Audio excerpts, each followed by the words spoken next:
చేసుకొని మనం ఒక ఇక్కడనే వ్యవసాయ ఆధారిత పరిశ్రమలు కనుక ఏర్పాటు చేసుకొని మనం వృద్ధిలోకి వచ్చేటందుకు కూడా ఎన్నో స్కీములు గవర్నమెంట్ ప్రవేశపెట్టింది. మెయిన్గా ఏంటంటే 17 గోల్స్ ఉన్నాయి.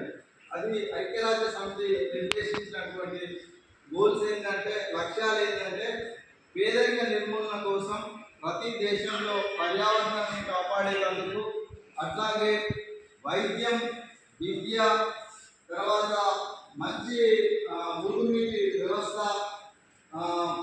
ఆహ్లాదకరమైనటువంటి పరిసరాలు పెంపొందించడానికి ఒక ప్రదేశాన్ని, ఒక గ్రామాన్ని ఒక యూనిట్గా తీసుకొని దాన్ని ఎట్లా మోడల్ విలేజ్గా రూపుదిద్దొచ్చు అనేది ప్రభుత్వం దగ్గర ఉన్నాయి.